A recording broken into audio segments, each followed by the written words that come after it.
Let's get started. Indeed.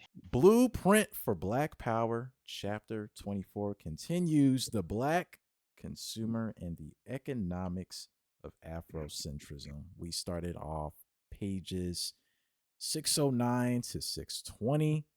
And just to give a little bit of my take on it, I was really interested in how Dr. Amos Wilson broke down the history of the Native Americans throughout Mm, their time and possibly still continuing now of just pretty much having ownership and just making the best of what they have, because we all know through history, I mean, they've been wiped out a lot through, the conquistadors and the Europeans, and, smallpox. And when they used to own, or be the majority, now they're a very small, almost extinct ethnicity.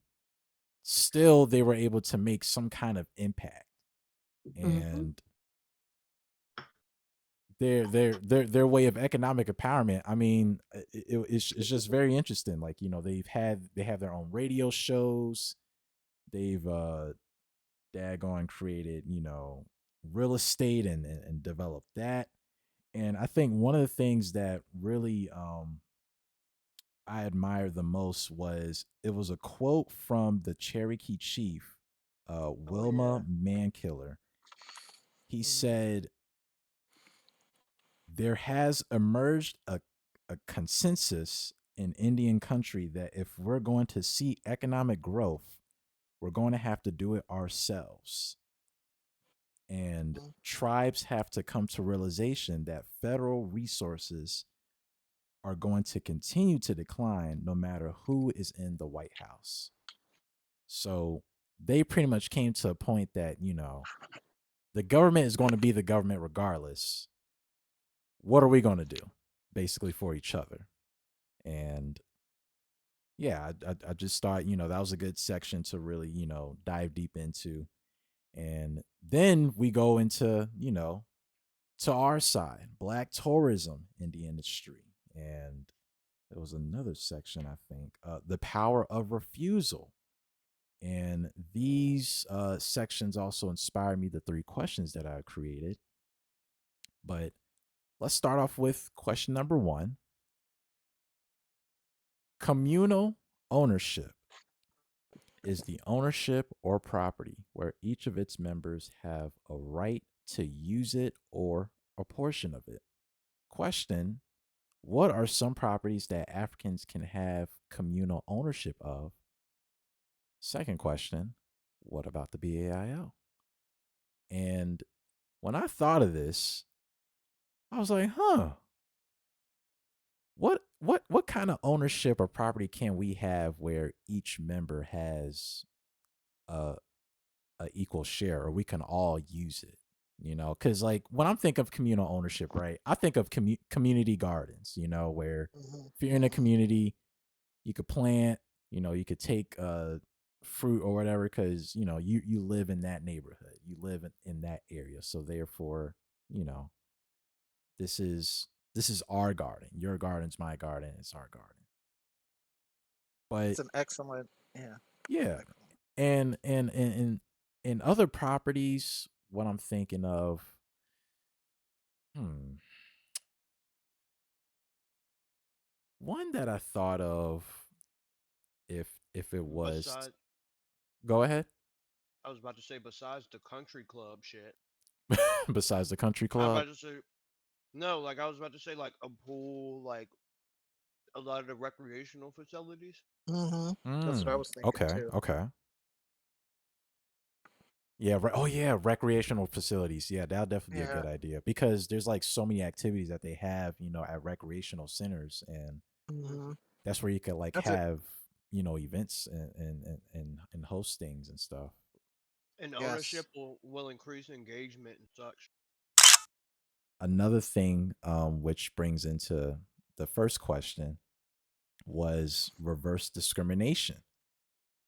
Didn't know it was a term, but from the way that Amos Wilson described it, thus, even when Black entrepreneurs sell the same goods and services at or below competitive prices, civil rights, religious, and liberal American political propaganda have succeeded in making many Black consumers feel that to support a business because it is Black owned is a form of self segregation, reverse discrimination is ant reverse discrimination is anti-American, racist, sinful, or morally unacceptable.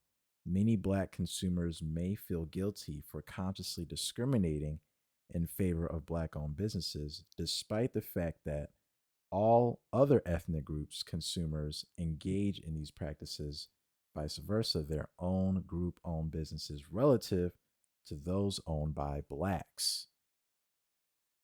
So, when we go back to the questions, is reverse discrimination still existent today here in America?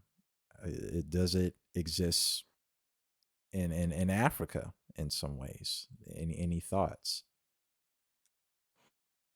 Well, usually when that term is used, it means that we're discriminate the people who are usually discriminated against are discriminating against others. Hmm. But in this situation, it's like I think he's saying that it's us discriminating, say, us discriminating against our own Right. because we don't want to seem like we're discriminating against others. Right. So we prefer to, yeah. So yeah, that took me a minute to because I hadn't seen it used that way.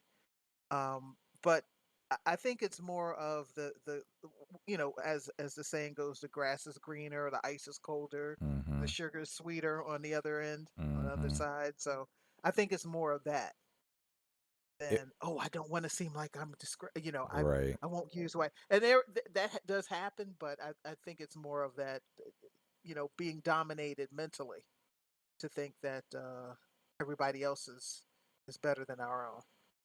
I'm thinking Um, too, it kind of reminds me, I guess, an analogy of like a relationship or so. Like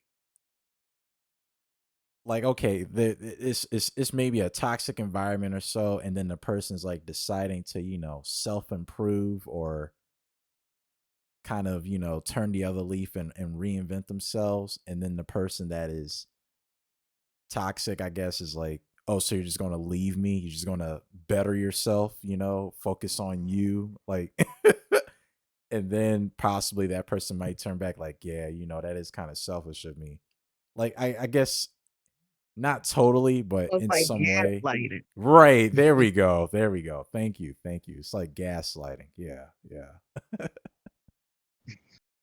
It's like, oh wow, Like like, uh-huh. they discriminate against doing something for yourself when your products or the things that you are buying are geared towards you, and you feeling guilty for using something that is just made for you, Mm-hmm. by your own people. Yeah.